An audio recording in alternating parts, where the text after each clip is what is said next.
ফারহান, আমি তার ভীষণ ফ্যান। ফারহানের জন্য একটা জোরে করতালি। ঢালিউড কুইন অপু বিশ্বাস এবং অভিনেতা মুশফিক আর ফারহানকে গতকাল একটি অ্যাওয়ার্ড অনুষ্ঠানে দুজনকেই কালো রঙের ড্রেসে একসাথে দেখা গিয়েছে। অনুষ্ঠানে অপু বিশ্বাস বলেন, অবসর সময়ে আমি মুশফিক আর ফারহানের নাটক দেখি। তার অভিনয় আমাকে মুগ্ধ করে। তিনি খুব মিষ্টি একটা মানুষ। আমি তার অনেক বড় ফ্যান। পরে মাইক্রোফোন হাতে নিয়ে অপু বিশ্বাসকে উদ্দেশ্য করে মুশফিক আর ফারহান বলেন, আপনাকে ধন্যবাদ ম্যাম।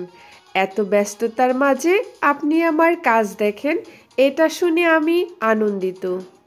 এছাড়া আপনার মতো গুণী একজন অভিনেত্রীর মুখ থেকে 2 লাইন প্রশংসা আমার জন্য বড় পাওয়া। এছাড়া অপু বিশ্বাস শুরুতেই বলেন, আমি একজনের কাজ দেখি, আমি তার অনেক বড় ফ্যান। এরপর অপু বিশ্বাস মুশফিক আর ফারহানের সাথে মজা করে বলেন, মুশফিক আর ফারহান কেন তার থেকে দূরে দাঁড়িয়ে আছে।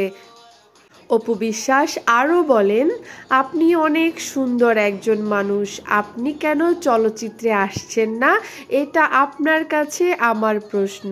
তো বন্ধুরা, একজন চলচ্চিত্র জগতের আরেকজন নাট্য জগতের হলেও দুজনকে কিন্তু কালো রঙের ড্রেসে পাশাপাশি দারুণ মানিয়েছে। আপনাদের কাছে দুজনকে কেমন লাগছে অবশ্যই কমেন্ট করে জানাবেন। আর আমার ছোট্ট চ্যানেলটিকে সাবস্ক্রাইব করে পাশে থাকবেন।